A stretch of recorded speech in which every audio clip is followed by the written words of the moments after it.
Also gearing up, firefighters at Gavin, southwest of Bulahdelah, where a blaze raging since Monday has already consumed one home. While it's now at advice level, locals have raised concerns about its proximity to a national park. Plumes of smoke billow from bushland, crews attack from above.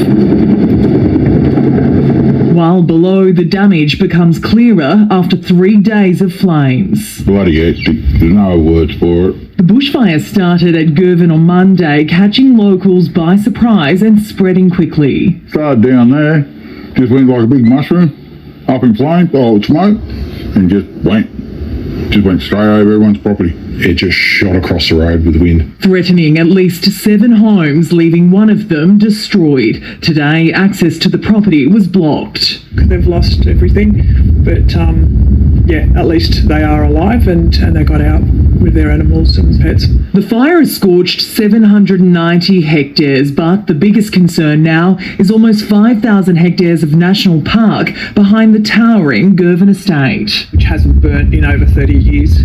The fire load in there is huge. So, if that took off, that would be going through to Gloucester and Taree, and it would be very hard to control. Just like their colleagues further north, firefighters are throwing everything at this blaze, trying to contain it before less than ideal conditions return this weekend. The hot windy weather that we had on Monday saw quite erratic fire behaviour. It was certainly a challenge for crews to save as much as they did. We want residents to be aware of what's happening in the area. There is a fire here and they need to be prepared. Claudia Verdoljak, NBN News.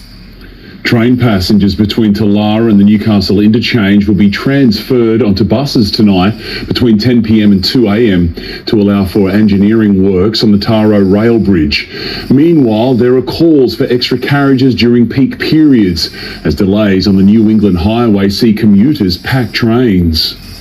A little over a week since Taro went from pinch point to logjam, commuters have had enough. Yeah, I'm just exhausted. With the New England Highway reduced to a single lane over and near the rail bridge, this has become the new norm between Hexham and John Renshaw Drive, the delays driving people onto public transport. The trains are pretty busy, pretty packed now. There's millions of people everywhere. Like, it's standing room from Maitland all the way through to Newcastle. Additional stops have been added at High Street, East Maitland, Taro, Hexham and Sandgate during peak hours in an effort to ease traffic on the highway and provide more options for commuters. But passengers say train carriages are full to overflowing. I get on obviously at the first stop coming home, but by the second stop on the way home, people are standing. I think we could definitely benefit from a couple of extra carriages during the peak services. Transport for New South Wales today told NBN News patronage on the Hunter line has increased significantly and it's looking at options to deploy extra services. But what it can't say is exactly how long the highway lane closures will remain in place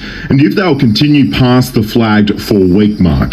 Transport is currently finalising design and work schedules for the Taro rail bridge repairs, but says they're complex in nature and require careful coordination. Jack Howard, NBN News. A woman is in John Hunter Hospital following a serious crash at Woy Woy Bay on the Central Coast this morning. Emergency services were called to the scene just after 10 o'clock, where police found a car had rolled and slammed into an embankment. The 34-year-old driver was treated at the scene for leg and chest injuries before being airlifted to the John Hunter, where she remains in a stable condition.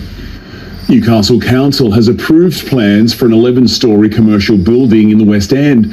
The existing 2-storey property at 810 Hunter Street will be demolished to make way for the new structure, which will also include a public forecourt. Meanwhile, councillors have voted in favour of modifications to Jerry Swartz's planned 8-storey hotel on Wharf Road. Some Hunter High School students have received state recognition for inventing a new kind of biodegradable packaging. The girls want to see their idea rolled out in the dairy industry after impressing some of the world's best minds in science and engineering. It looks like your usual science experiment, but Year 8 students Lotus, Andrea and Ava have created a new way of making milk carton casing. So we're using casing based from spoiled milk. mixed with cardboard so it can decompose, and it's also safe.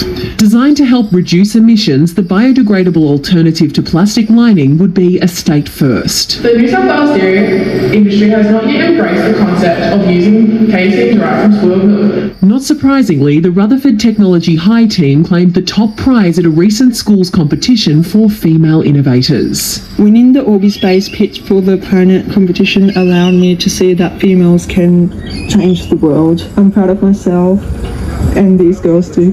Their confidence, their resilience and their problem-solving skills is second to none. Taking a comprehensive business model to Sydney alongside their invention, the girls pitched to a 30-strong panel of industry leaders and investors from around the world, something like a school science Shark Tank. Just meeting those amazing women has really shown the girls that they can go on and achieve success, and it's also shown them that they can take these ideas that they've got and they can run them into a business. The experience providing them with opportunities for future careers in sustainable engineering. I was thinking of going to TAFE and studying for it and everything, probably doing science. Lauren Kemp, NBN News.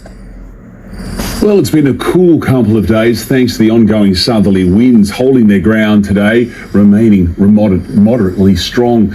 Temperatures topped out into the low 20s from the coast to the valley, where we hit 23 degrees. We've got a lovely couple of days before the heat rebuilds. It is going to peak over the weekend, particularly on Sunday, and we'll see those dangerous bushfire conditions return to the valley yet again.